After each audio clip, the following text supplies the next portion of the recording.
Hey, what's up, everybody? Welcome to this episode of Learning from the Pros. Joining me today is a good friend of mine, Justin Simon, who is the founder of Distribution First. And he's going to be talking today about his 10 tips on creating a content strategy that aligns with paid. Welcome, Justin. Thanks, Silvio. Glad to be here. I'm pumped to have you. Justin, why don't you just kind of give us some quick background on yourself and your experience?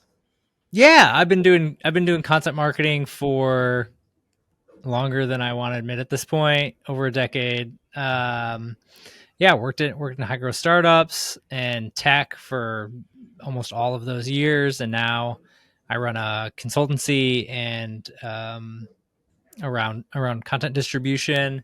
And like you said, founder of Distribution First, which is a community membership all around, again, content distribution and repurposing. This is stuff I talk about all day long. And really the goal with it all is to help people get more out of the content that they're creating. So we're not just like spinning our wheels on a hamster wheel or continually running, but we actually have a strategy to not only create the content, but get it in front of the right eyeballs, which paid ads is a wonderful mode of distribution. So love it. Yeah, I love it. You guys should definitely check him out on LinkedIn. He's always posting great content on content repurposing, and yeah, it's just mind blowing. Like the low hanging fruit that people have at their disposal. I remember you and I had a conversation a while back, and I was like thinking about my content strategy. And like you're like, bro, what are you talking about? You have these courses. Just Don't ever make since anything that, yeah, new. yeah. You're like, you already have everything you need, and I'm like, wait a second, he's right, and yeah, the rest is history. So if everyone listening, you're probably like, content. Why are we talking about content here on Learning from the Pros? We usually talk about ads and all these different things around ads. Well, the reason for this episode is because ads I think of as like the tip of the spear, and especially if you guys are listening to this and you're trying to do a lot of demand creation, but really anything ads, you need something that the ad is associated to, which is usually in the form of some sort of content. So I wanted to bring on the master here to give us his 10 tips on how we can better align our paid ad campaigns and our content strategies together. Love it, man. You ready for number one? Let's do it. All right, number one. I'm actually pulling. This is down the list, but I'm pulling it up because I want to hear your thoughts on this. Okay. My number one tip is don't create ads. And I I put think I know where you're ads going in. with I, this. I put ads in quotes. So don't create ads. I think for me, it's so easy to fall in the trap of looking at what other people are doing or what you think you should do for an ad or what you think you should do for a piece of content. But on the flip side, putting yourself in the shoes of the audience, we're all hardwired at this point to skip ads. I know for a fact I'm just blind to them at this point. You know what I mean? Like if I see one, I Hmm. just keep like I already know it's an ad when I'm scrolling. It doesn't even stop in my feed. And so I think, how can you create an ad that isn't an ad? And how can you make somebody stop and pay attention and maybe even enjoy it? Mm. Yeah, Maybe. I agree. If we're talking about social based ads, like why are people on social media? It's not to watch ads, read ads, it's to consume content.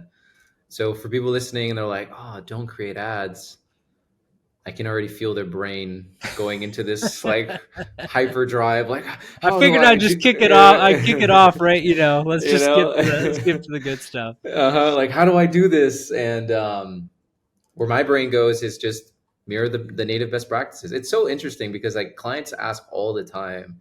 They're like, "Oh, I've got this piece of content that we promoted organically. How should I now promote it for an ad?"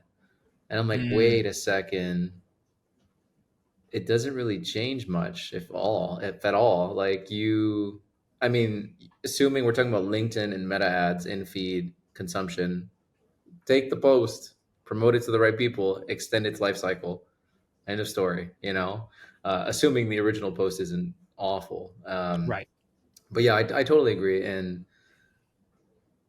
it's interesting because on that point, people will create additional work to promote assets outside of reusing the assets they're already using organically. And there's a lot of value because one of the other things too when it comes to social based ads is like you want to stack social proof. So your post that you put on your page likely already has a decent amount of reactions. So you can take that same post now, you can boost it as an ad on the back end, guarantee it gets in front of the right people, and now you're starting out ahead because it doesn't have zero reactions. It has however many reactions you're able to get What are you trying to do? organically. Take all my other 10 tips in one statement, Silvio?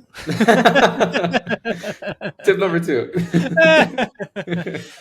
I mean, we'll get right into it. I think the next one for Yeah. me, like you said, is like repurpose the content you already have.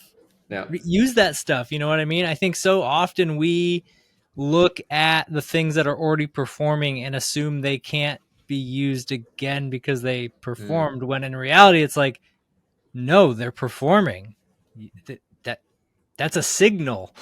They can Yeah. perform for you again. They can do, that, even whether it's content or an old ad that you ran last year that was performing well that have since paused, like, it might be worth revisiting that again. Like, why? Or looking back, even if you don't straight up repurpose it, what's the remix you can do on that? Why did that one perform? How can you take the learnings from that and do it the next time? Mm. So I think, like, just how can you think about the things that you're already doing and maximize them versus constantly feeling like you've got to come up with new stuff? Is there a way that you're kind of walk through that thought process of like when you see something, right? In this case, maybe it's a post that you're thinking about repurposing in some way. Maybe you have an image and you're thinking, okay, how can I maximize this? Or I created a blog post, how can I maximize this?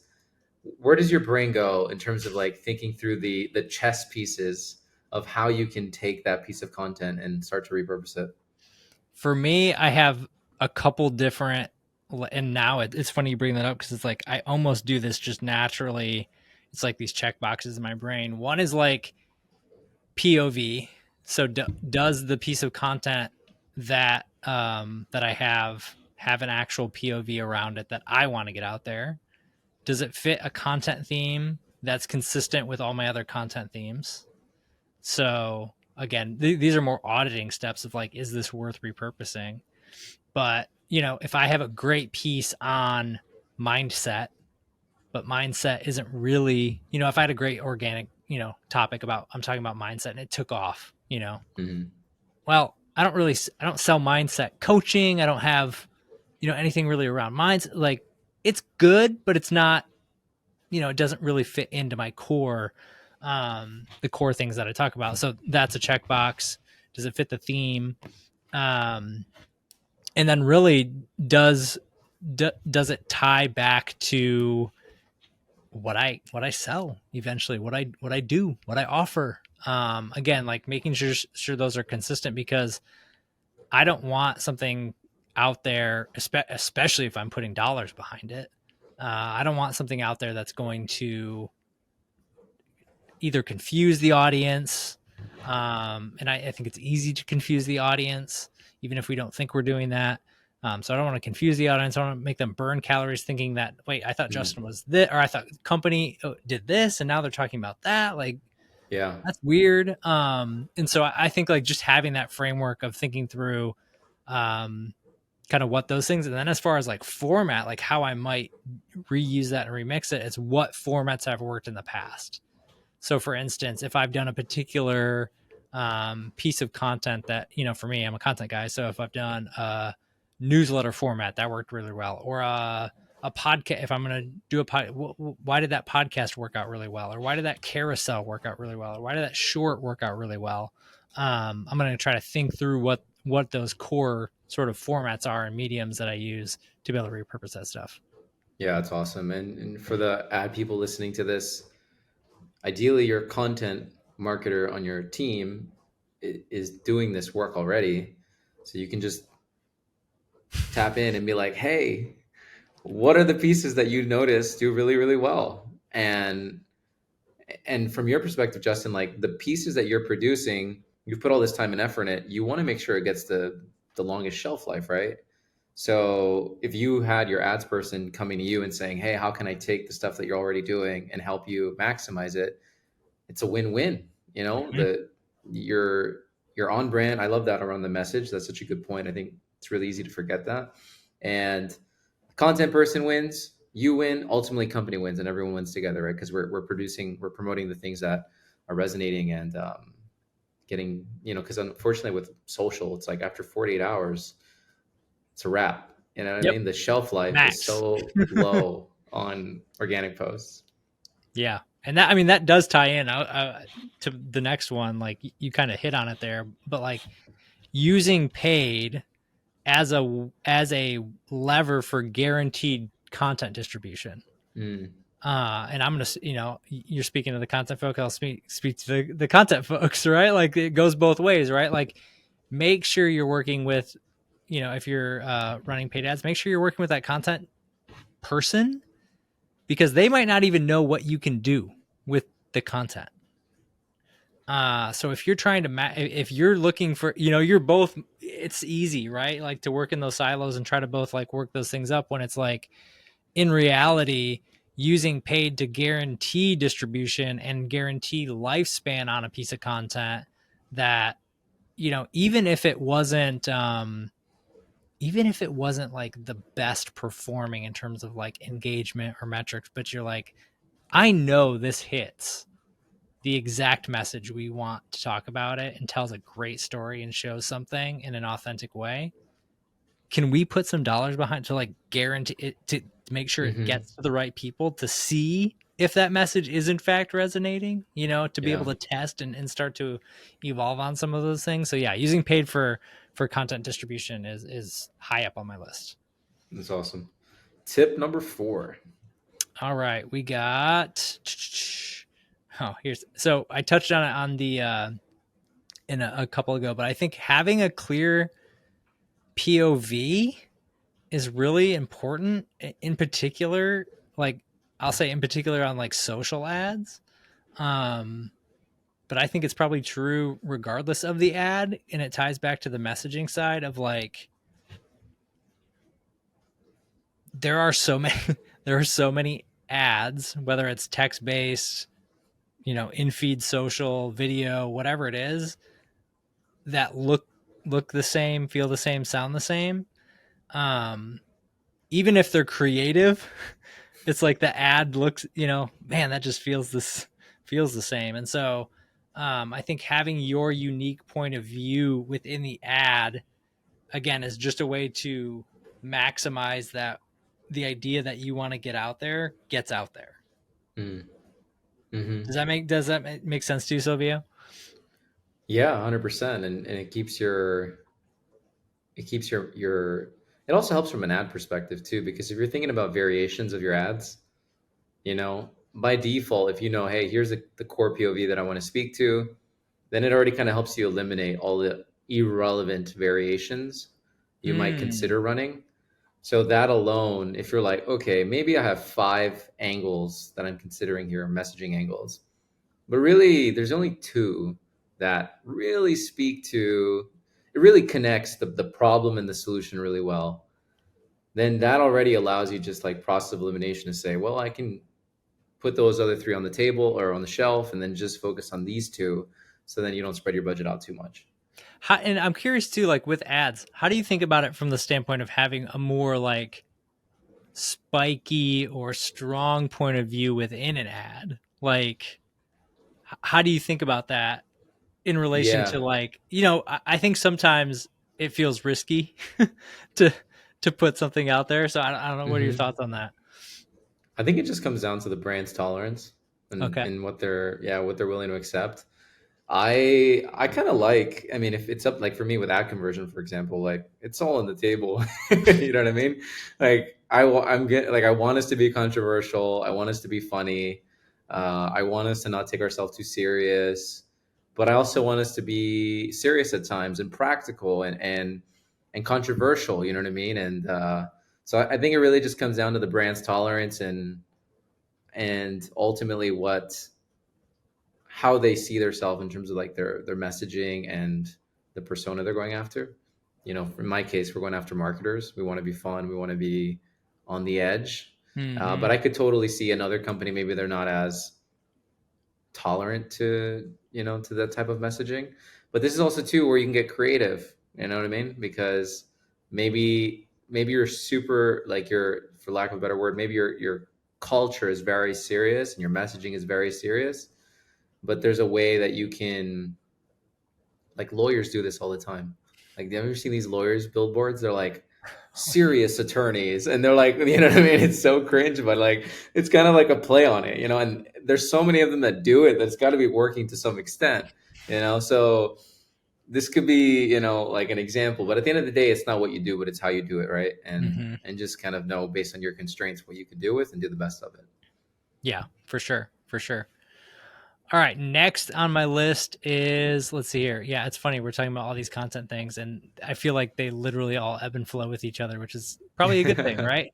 Yeah. But I think make sure you have consistent messaging. Again, I talked a little bit about like making sure people don't have to burn calories to understand what you do. And I think a Hmm. lot of companies, rightly or wrongly, kind of just throw spaghetti at the wall for what they want to talk about at any given point, and they might have an idea of what being consistent is, but kind of goes back with repurposing. And I would even take it a step further, is like, don't be afraid to repeat your Mm. messages. So like, have consistency, but then don't be afraid to repeat those messages either. um, because especially when you're talking about ads, and if you think about the companies that you instantly could see a brand and recall what they do, what they care about, what they know, it's only because you've seen those things and heard those things over time, probably way more than you even realize. Yeah. And so I think, like, if you want to be known, liked, and trusted at scale by your audience, you have to get really comfortable repeating your ideas over and over and over again. Yes, this is such a good tip and point and reminder. I'm just the brand that came into my mind instantly when you said this was Geico, like 15 minutes or less. How Yeah, it's all often do it's they? all of them. That's It's all they all of freaking them. say. You know what I mean? Like, I mean, Geico, maybe it's different now, but Progressive, yeah, they. Coca-Cola. It's Hmm. like all of these, massive organizations and companies. You think about, like, man, wouldn't you think Geico might change that slogan at some point? And they maybe have thought about it, but it's like, you've got a good thing going. Maybe, Yeah, maybe don't change that. I wouldn't doubt they've changed it over the years, like tested new ones, and then Mm-hmm. they saw the performance, and they were just like, "No, we're going back. We're going back to the tried and true." Abort. You know what I mean? Yeah, abort Yep. mission. That's such a good reminder. I especially with ad fatigue, Oh my gosh. you know what I mean. It's like so easy to think you need everything brand new, but really, Mm, if you're speaking again to that core, I love that too because it just makes everything's so much simpler. It's like if you know the core POV, the core angle, the core message, and you know it's working, then it's just a matter of like, how can I present it in a different way? And then when you're talking about ads specifically, the recall of ads is even worse than content. mm. So, I mean, it's like, it really isn't that serious in the sense of, I mean, unless you're like some massive brand, like the chances of somebody remembering the ad that you promoted is so low in Oh relation yeah. to content. Like content is already low. Ads is like on the, like if content is like, it's like barely above water, like your chin just above, and then content's like dead, or ads is like dead on the bottom of the ocean, just like, you know what I mean, just drowned to death, like in terms of brand recall. So yeah, I think that's a great tip and a good reminder. Tip Yeah, number yeah. 6. Number 6. All right. Let's see here. What do we got? I'm gonna go with, because I've been jumping all over the place. This one, I think it fits, and it was something I learned when we were at Metadata, which is like, don't be afraid to be different. It ties into some of the other ones you talked about, but don't be afraid to be different. Mm. We tested a lot of, just interesting things when we were at Metadata and did a bunch of different stuff. And I think even from a content perspective, as you think about like building a strategy and what those things can do, like, it's easy. It's it's easy to look at what, it's funny you bring up those lawyers, right? I bet every one of those lawyers is like, well, that's what Jim does. Like, I'm just going to do the same, I'm doing the same one, and maybe none of them are working, Yeah. but they all are like thinking that they're working. So Yeah. they all do it. So, but if there was one lawyer in that group who did something different, they would stand out. Yeah. You're like, oh man, that's different. And we all have those things that we come across where it's just, I think it's so key in marketing in general right now, where there's so much noise.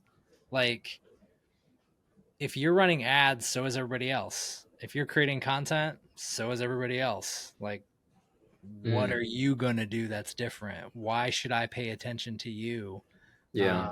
And I think that's a hugely underrated piece of the puzzle, which is it's not enough just to create the stuff.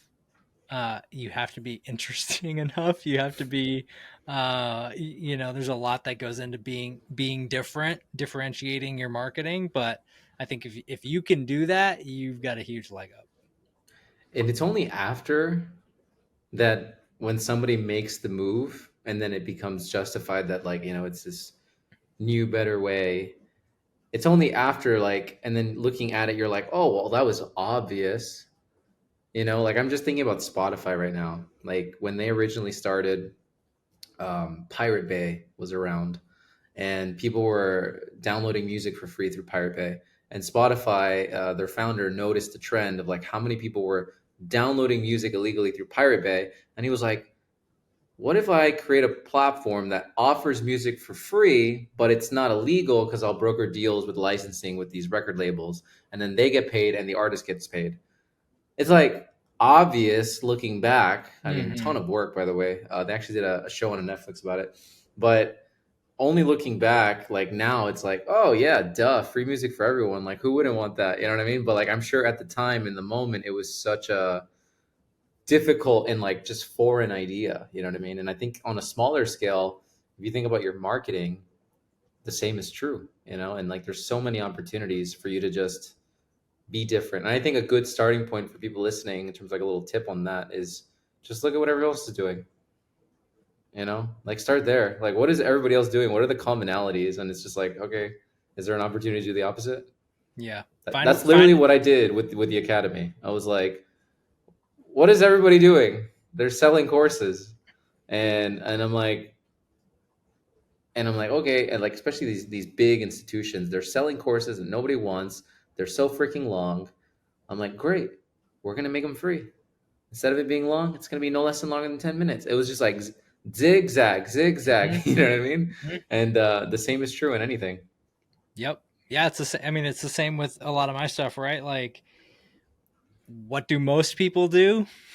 They churn out gobs of content, never put any paid ads in behind their content, never distribute that content again, let it rot on a blog, move Yeah, on with their life, go create more stuff, let it rot on a blog, wonder why nothing's working, spin on the hand, get burned out, hate their life, you know? yeah, Uh, so yeah, it's like find the opportunity where there's something to be different, and then like you said, you never really know you have to be willing to take that risk and be able to kind of make yeah, that bet a little bit.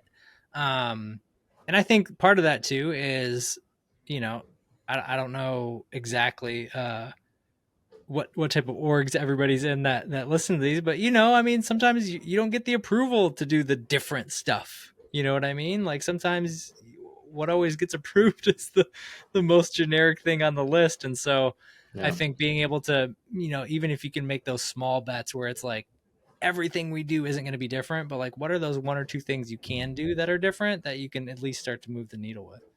yeah. Totally. Tip number 7. All right, we're on 7 already. Look at this. We're cruising. So, I think a unique one, especially when it comes to ads, but I think in content in general, is user generated content and being Mm. able to use user generated content. And that could be anything from, a video to a testimonial to a screenshot of an interaction. I think those are the types of things, and it ties in kind of with the last one of being different and being off, adding a level of authenticity to your brand, where it's not just the standard. Here's our G2 reviews, or here's our, Mm-hmm. here's our Amazon reviews. It's like, no, here's a real person that said a real thing about this company, and if you can do it in a way that the more authentically you can do it, the better. Yeah, I think this is gold, and totally agree. For people listening, do you have any tips on like actually getting user generated content? I think sometimes it's as simple as asking. I think a lot of times we Yeah, don't even ask. yeah, that's true. I've been shocked even in my own business where it's like I've sent an email with quick ask dot dot dot. Hey, I'm looking to do to get some more, testimonials for da, da, da, da. You just make the ask, and you'd be Hmm. shocked at how often, especially if people enjoy your stuff and like your things, they'll respond. Or it could be as simple as a LinkedIn DM, or just different things like that. So I think don't be afraid to ask. Depending if you're at a bigger org, maybe it's like reaching out to your customer advisory board, reaching out to Hmm. your top customers, having sales reach out to their top, or customer success reach out to it's, it doesn't have to be a Hmm. big convoluted thing. Sometimes it's as simple as an ask. I just had an idea while you were talking. I was like, what, it could be a cool campaign idea if you export a list of all your existing customers and then you run an ad to them with the Mm, ask of generating user gener I've never done that, but like that could be that's kind of, potentially really cool, you know what I mean? Like, yeah. and then just like another way of like extending the reach and the ask. Yeah, that's cool. That's cool. Yeah. And you're to what we talked about, guarantees delivery on that, right? Like Mm-hmm. email, you've got at anywhere from a 20 to 45, 50% open rate, which is leaving 50% to 70% at the off the table. Yeah. So, you could definitely do some. That's interesting. Yeah, let's see. Well, maybe I'll do it one day. You're gonna have to run it now. You've I spoken it know. into the universe. Yeah, You got to do yeah. it now. All the students at AdConversion, they're gonna see a UGC request ad in their feed. That'd be awesome. Um, that would be sick. I'll definitely keep you posted. Tip number 8. Number 8, have the right content for the right stage of the customer journey. And so, what I think often happens is we want, as marketers, we like to have one size fits all things, where it's like, even if we don't purposely do that, that's kind of our expectation in the background of like, I'll just do this thing and everybody will, you know, want, you know, I'll do it. I'll show the new features and everybody will be like, yeah, I can't, well, only the people who know your product or have used your product actually care about the new features. Anybody Mm, who's new, they don't care. They don't know. Oh, you yeah, do that? Interesting. So it's like having the right content and having a plan. We're talking about content strategy, like having a plan in place, a strategy in place that touches people regardless of where they're at in that journey really matters. And that's where, like, I've had conversations with teams who are hesitant to put paid ads behind like just straight content that doesn't include like a download form or a reason to do something. Like, terrifying. how do I wait, I'm putting money behind like a podcast clip. And it's like, well, yeah, because but you're only going to market, make sure you're marketing that to the right people, who fit a particular stage, who aren't a customer, et cetera, et cetera. Like, Hmm. or maybe your goal is to get customers to listen to your podcast so they love you even more. Like, in that case, that's the goal. So I think having the right content for the right stage. I don't know. What do you think about that? I think it's a must. Yeah, yeah, I totally agree. I'm just thinking in my head right now of like the amount of people who just push demos That's what I'm to thinking. a Yeah. cold, like freezer cold, you know what I mean? Been sitting in there for 2 months, just it's just a block of ice, like, and they reach out to these people and they ask them for a demo. Like that's the first thing that came to my mind. On that note, for people listening, this is something I invite you to test, but on the agency side, we've been working with this one client in the cybersecurity space, and they have an intent provider, and the intent provider has classified the audience as in market high intent.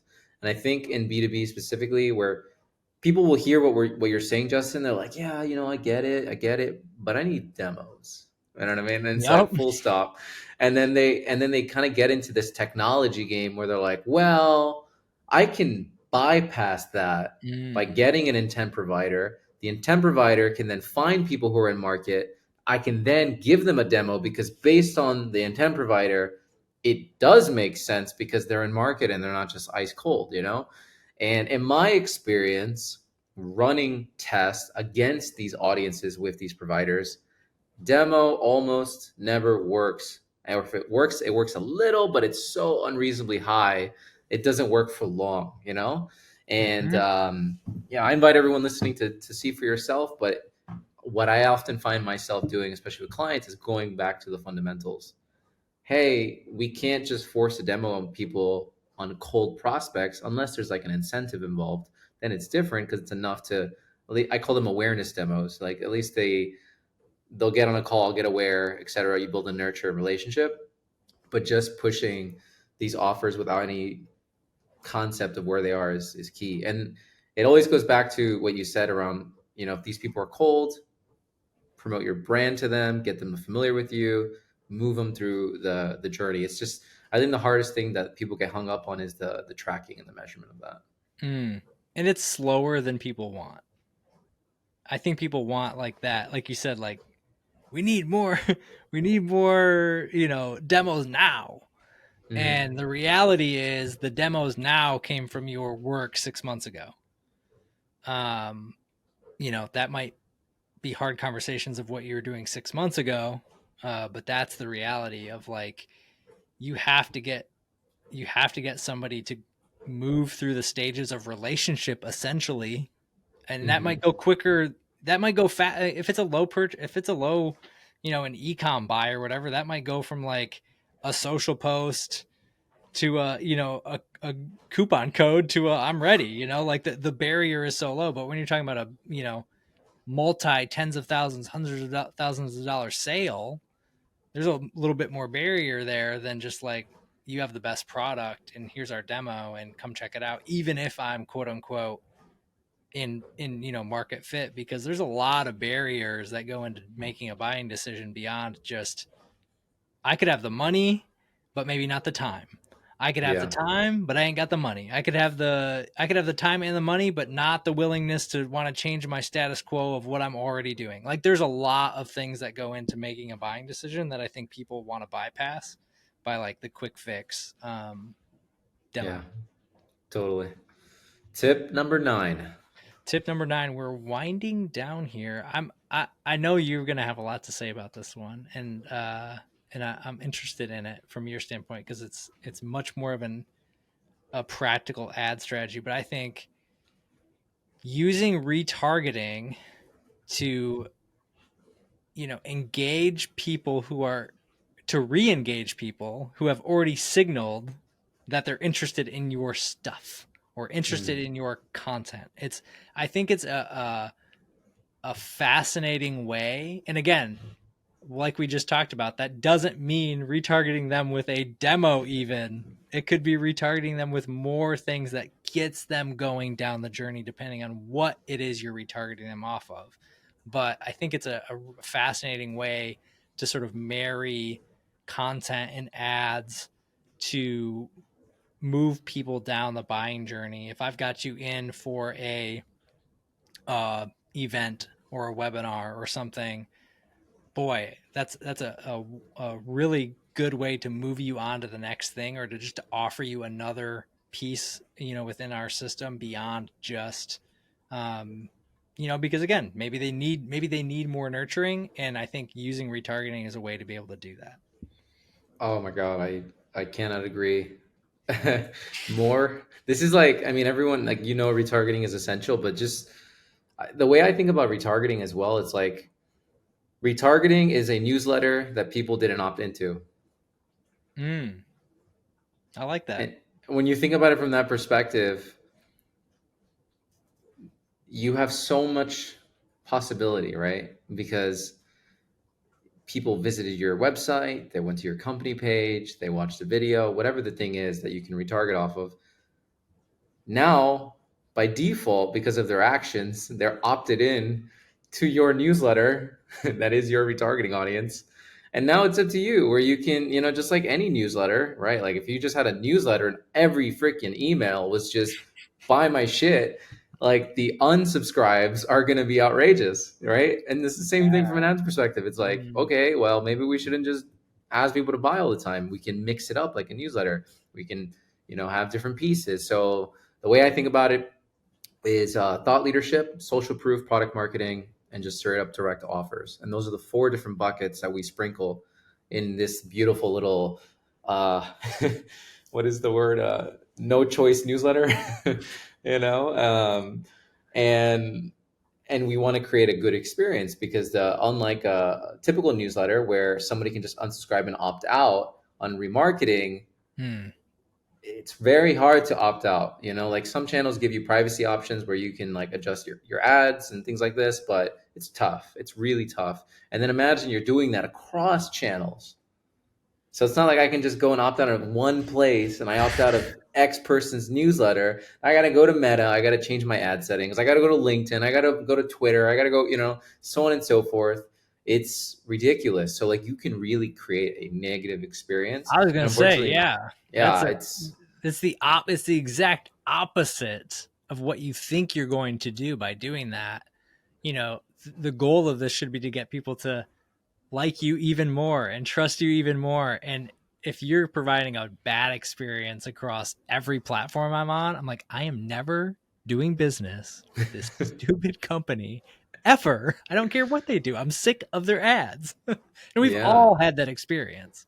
Yeah. Yeah. If you ever go on YouTube and then you saw an ad and then you like, I don't know, maybe there's like multiple slots within the same video and then you see the same ad again, that is not YouTube's fault. That is the fault of the advertiser. They didn't set frequency caps.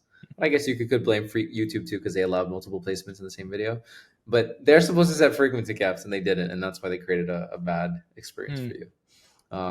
But yes, tip number 10, the final Tip number tip. 10. That's right. We're gonna wrap it up. I should have saved my no ads one for last, but I think just the in content and marketing in general, I feel like this is a good overarching one to close on, which is like just being willing to adapt and change as you learn what's happening. So I think sometimes it's very easy to say this is our strategy, Mm, stake in the ground, immovable object. We said this is what we're doing. This is our ad strategy. This is our content strategy. This is what we're doing. And I think I described this to somebody earlier today as you want a strategy that's firm but flexible. So you want to have something that you can potentially stick in the ground. You want to be able to have something that's there, right?